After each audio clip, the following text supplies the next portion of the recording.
Hey everybody, Matt Burke here. Tonight I'm going to be reviewing Only Death Could Save Us, Book 2, Techstone. Yeah, man, I backed the first book, loved it, did a review on this channel. I actually got this book about a year ago and it's just been sitting in my review pile. Just been really busy with doing a lot of different things. But yeah, I backed the standard tier. It came with this cool 6 a.m. Four Horsemen magnet. I can't wait to stick this somewhere really cool. I got the book right here, killer. Excellent print quality on it. I love the paper, just like last time. It's got its own little feel to it. The book came packaged too, man, with the actual death on the cover. It's pretty sweet, man. I wish I could show you guys, but I don't want to dox myself too much. It came with these really cool mini posters by ink spots right here. This is killer, man. It's got to be one of my favorite painters. Preston Azevedo, one of my top 3 favorite artists. Love this right here, man. Excellent piece. I think this is actually up for sale on his Inkslayer website. And we got this badass piece right here with Clayface and Batman by Russ Leach, and I believe it's signed by him right there. So all killer stuff. All killer, no filler. This book picks up right from where the last one left off, where they're fighting off against Satana. Just in case you didn't know, this book is like a callback to the old Kirby days, man. Old school style. Death is this character that's older than time itself. He's been around for billions of years, and they start to expand the lore a little bit in the first part of the story. This scientist that comes into contact with him named Chrissy, she becomes this super powered like being. And right now, he's basically trying to teach her how to use her power of going back and forth through time. And in doing this, they've killed like 5 years. And she ends up going back to the Earth, and she, trying to figure out like what happened.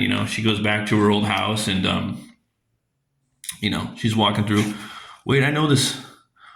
I know this place. I know this park. Dad used to bring me here. We used to feed the ducks. I'm home. Actually, bloody well made the Keystone do something good for once. 3 millennia, trillinia of hopping around time and space with Doctor Boohoo. Like I'm his blinking TARDIS, and now I'm actually managed to get myself. And then boom, she opens it up. Home. She goes in there and she comes to find out that, oh, it's not even her place anymore. It's a bunch of like frat boys, and they're like, oh, the stripper's here. She's just like, oh my God, I've been gone for 4 years. So Russ does a great job, not only with the art in here, but really humanizing the characters and then ripping them out of like humanity and putting them on like a cosmic godlike level back and forth. So you could keep basically leveling with them, relating to them, and also like humanizing with these characters, Death included. I really like this scene right here where Death kind of goes back to his job, to his home, and this right here, this being right here, is the Supreme. He's basically, that's who he worships. That's like his main god, and she comes to break some bad news to him. She tells him, in your absence, many souls have failed to arrive at these hallowed gates. And he's like, what? So now he has to go back because he's been gone for 5 years, traveling around with Christy, showing her how to use her power and search for something. And now he's got a new obstacle that he's going to have to face, and that's collecting some more souls. There's some really cool scenes in here where Chrissy has to come in contact with a father in the graveyard, and she sees her dad, and she doesn't want to come into contact with him. Really cool, like monsters in here, beats, just designs. Like I'm digging it. There's a cool little graveyard fight right here. You don't know what's about to go down, and then she ends up using some of this power of hers. One of my favorite scenes right here, you get to see Death like kind of chilling, like cool chilling with his tech.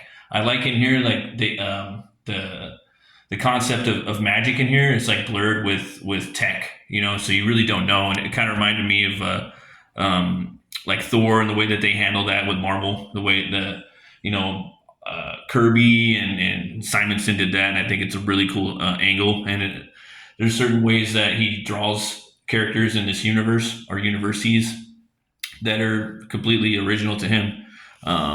Little line right here.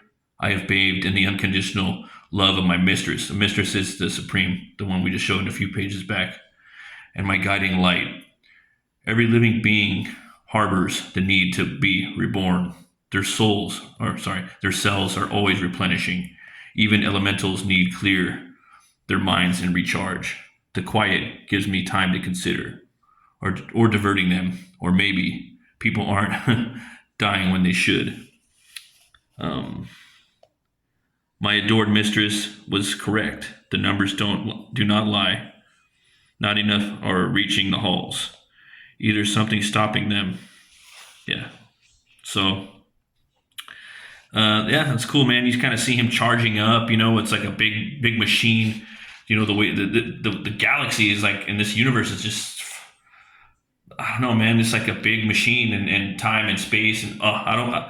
The thing is, he has they really do a deep dive on the lore in the back of this book. But let's keep looking at a couple more pages. Cool little fucking hero shot right there. She gets captured and they're about to do some crazy like experiments on her, man, and try to get that magic stone, the keystone from her. And yeah, man, I love the design of this character. He's so cool. I don't know if he's got any T-shirts, man, but I would love to get some T-shirts of this character. Just chilling. We got this. We're gonna introduce this new character right here. He's very very reptilian in his line delivery. Yeah, man. And then they give a little bit of a foreshadow of some beings that are set to come. Yeah, and there's a cool scene of him walking through a graveyard right here. Really cool one-liner with the father.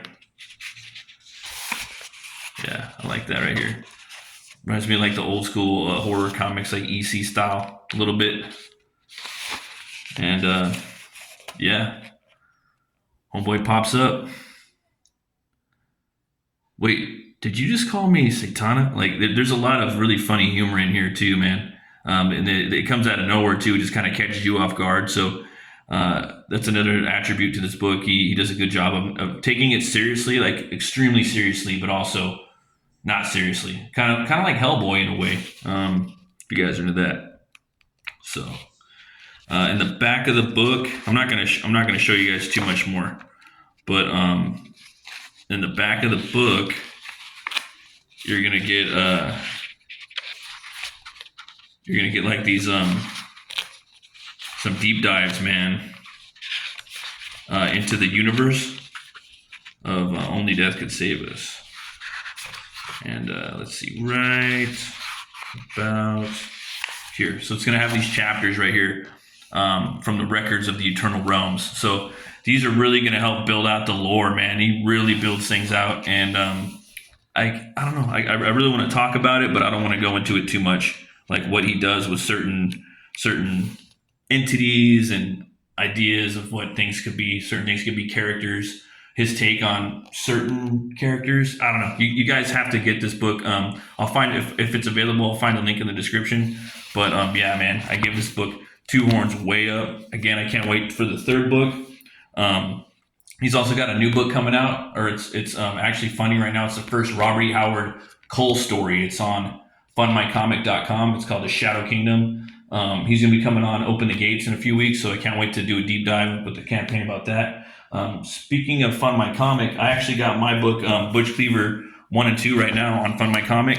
I just launched it about a week ago, so if anyone hasn't picked up the book, now's the perfect time to do it. It's a gothic horror western. The first backer is going to get this Bristol board piece right here. And yeah, man, it's Butch Cleaver goes into the origin of his life, and you're going to see a lot of crazy action in here.